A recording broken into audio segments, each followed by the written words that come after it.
সম্প্রতি ভৌগোলিক নির্দেশক পণ্য বা জিআই পণ্যের স্বীকৃতি পেয়েছে ব্রাহ্মণবাড়িয়ার ছানামুখী, টাঙ্গাইলের মধুপুরের আনারস এবং ভোলার মহিষের দুধের দই। এই নিয়ে দেশে জিআই স্বীকৃতি পেল ৪৩টি পণ্য। বিস্তারিত দেখুন ডেস্ক রিপোর্টে।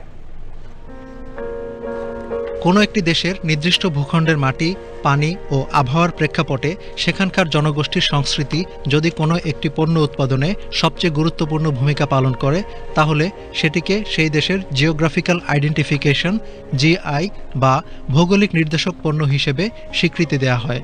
কোনো একটি পণ্য চেনার জন্য জিআই স্বীকৃতি খুবই গুরুত্বপূর্ণ। সম্প্রতি দেশে জিআই স্বীকৃতি পেয়েছে ব্রাহ্মণবাড়িয়ার ছানামুখী। দুধের ছানা ও চিনির সংমিশ্রণে তৈরি এক ধরনের মুখরোচক মিষ্টান্ন। এই ছানামুখী ব্রাহ্মণবাড়িয়া জেলার ঐতিহ্যবাহী খাবার হিসেবে পরিচিত বিশ্বজুড়ে। চারকোণাকৃতির ছানার উপরে চিনির আবরণ, ভেতরে আবার নরম তুলতুলে ছানা। ব্রাহ্মণবাড়িয়া ছাড়া দেশের আর কোথাও এই ছানামুখী তৈরি হয় না। ব্রাহ্মণবাড়িয়া ছানামুখী মিষ্টিকে জিআই পণ্য হিসেবে ঘোষণা করার জন্য সকল ধরনের ডকুমেন্টস গ্রহণ করা হয়। তারই আলোকে এই আমাদের department of patent, industrial design and trademark তারা এটাকে 2 মাস জার্নালে প্রকাশ করে ব্রাহ্মণবাড়িয়া ছানামুখী মিষ্টিকে জিআই পণ্য হিসেবে ঘোষণা করা হয়। জিআই পণ্য হিসেবে স্বীকৃতি পাওয়ায় গর্বিত ব্রাহ্মণবাড়িয়াবাসী।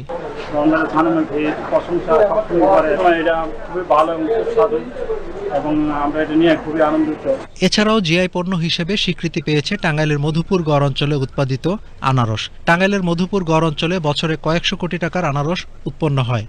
এর মধ্যে জায়ান্ট কিউ বা স্থানীয়ভাবে ক্যালেন্ডার নামে পরিচিত এ অঞ্চলের প্রধান জাত। বাকিগুলো হলো হানি কুইন বা স্থানীয়ভাবে জলডুঙ্গি নামে পরিচিত। তো এটা মধুপুরবাসীর জন্য অত্যন্ত আনন্দের এবং গর্বের। মধুপুরবাসী এখন প্রাণের দাবি যেন এই আনারসকে আন্তর্জাতিক বিশ্বে পরিচিত করার জন্য রপ্তানি করা যায়, এবং রপ্তানি করার জন্য যে প্রক্রিয়াগুলো করা দরকার, বিশেষ করে কোল্ড স্টোরেজের ব্যবস্থা, এবং যদি কোনো ইন্ডাস্ট্রির মাধ্যমে এগুলো প্রক্রিয়াজাত করে জ্যাম, জেলি, আনারসের বিস্কিট বা অন্যান্য পণ্য সামগ্রীর জন্য ব্যবস্থা করা যায়, তাহলে এটা আরো বেশি উৎপাদনমুখী হবে এবং বিদেশে এটা রপ্তানি হবে। জিআই পণ্য হিসেবে মধুপুরের আনারস স্বীকৃতি পাওয়ায় খুশি মধুপুরবাসী। এলাকাবাসীর প্রত্যাশা, মধুপুরের আনারস রপ্তানি করা গেলে অর্থনৈতিকভাবে লাভবান হবে স্থানীয় কৃষক। সরকারিভাবে যদি আমরা সুযোগ সুবিধা পাই, বিদেশে রপ্তানি হইলে পরে আমাদের চাষ আবাদ আরো বেশি লাভবান হবো।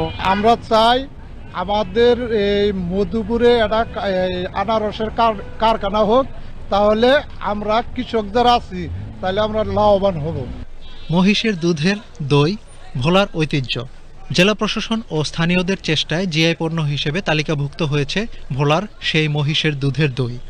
স্বীকৃতির মাধ্যমে পণ্যটির রপ্তানিকরণের সুবিধা বাড়ার পাশাপাশি বিদেশে রপ্তানির সুযোগও বৃদ্ধি পেয়েছে বলে মনে করছেন সংশ্লিষ্টরা। Desk report, Bangladesh television.